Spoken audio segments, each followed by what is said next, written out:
It's a story that could have been torn from the plot of a Fatal Frame game. In 1967, work began in Midori City, Gunma Prefecture, on Kusaki Dam. This dam was part of a larger project to help control flooding, particularly around the Watarase and Tone rivers. There was, of course, just one small problem.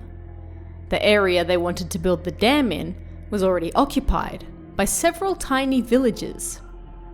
It's probably not too hard to imagine how this went down. Despite the villagers fighting to stay in their homes, they were eventually forced out, and their villages abandoned. The villages weren't the only things left behind, however, as Kusaki Station and its accompanying railway line, as well as several shrines, were also abandoned. One such shrine is believed to be the predecessor of Hotaka Shrine, which was completed in 1973, 5 years after dam construction began, and just a few hundred meters away on higher ground. Construction of the dam finished in March 1977, and the former villages, train station, and shrines were all flooded. In fact, when water levels lower, you can still see them sitting at the bottom of Lake Kusaki to this day.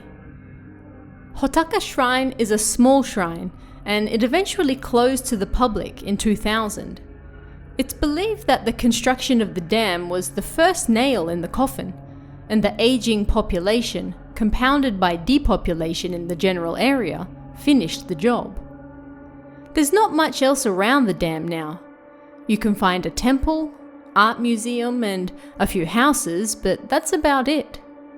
Over the decades, the majority of residents moved on to bigger cities, leading to the areas surrounding the dam to become less and less populated.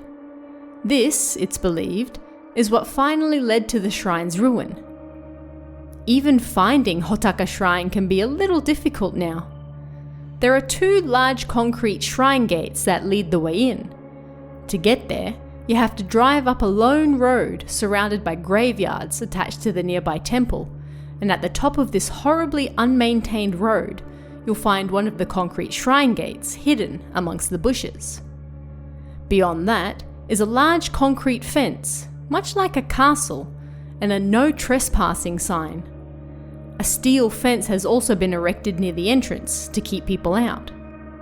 Visitors have reported that the shrine shows evidence of weeding and other general maintenance, so it hasn't been entirely abandoned, but it's off limit to the public. This, of course, makes it the perfect spot for all sorts of rumours to come about, and it didn't take long until people started to claim that the abandoned shrine was haunted. Despite being close to the public and the efforts to keep people out, it's not all that difficult to get into Hotaka Shrine.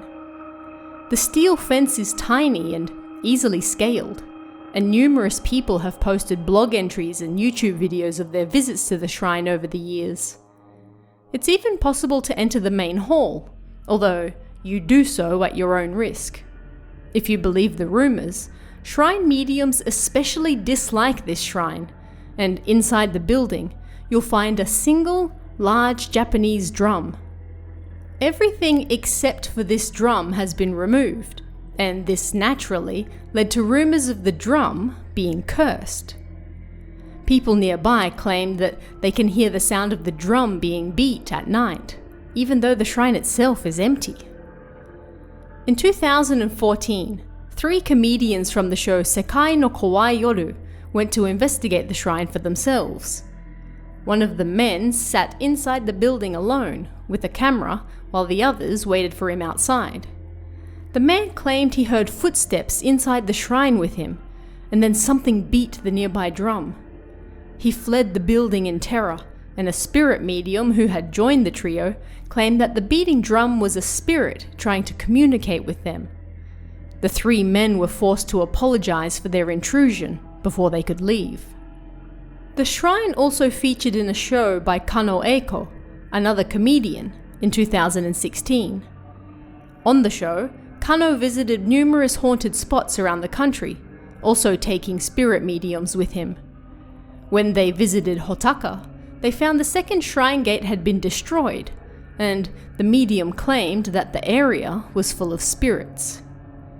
They briefly searched the area, but the medium claimed the shrine was far too dangerous and forced everyone to leave. Medium after medium who visits this shrine has claimed that it's full of dangerous spirits, and they are not to be messed with. Nobody is quite sure why this is so, however. One medium suggested that the shrine was home to numerous disasters over the years, but none of these disasters have ever come to light. Perhaps it's the lingering grudges of those who were forced to relocate from the now flooded villages, or the angry spirits of those forced to relocate from the now drowned shrines to this one, higher above. Although Hotaka Shrine has long been famous as a ghost spot, it really caught people's attention when it was featured in Honto ni Atta Real Cursed Videos 23 in 2007. A home video saw a young couple visit the shrine for a test of courage. Both the young man and woman had their own cameras, and they filmed each other while they looked around. While neither of them appeared to notice anything at the time, they apparently managed to capture the ghost of an old woman in the background of one shot.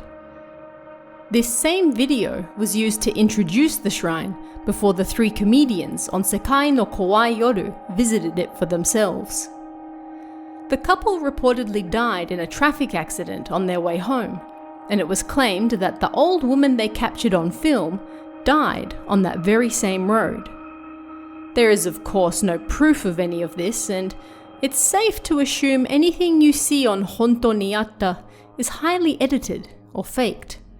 But ghost hunters love a good story, and it was enough to keep Hotaka Shrine in the limelight long after it had closed. There's not a whole lot known about Hotaka Shrine, even now, which has ensured that it remains a popular ghost spot even today. People love a good mystery, and the less known about a place, the better. The flooding of the villages nearby to build Kusaki Dam no doubt helps keep the legend of Hotaka alive, and numerous media have taken that very same plot point over the years to build terrifying horror stories, such as Fatal Frame or Higurashi. Is Hotaka Shrine really haunted? That's for you to decide.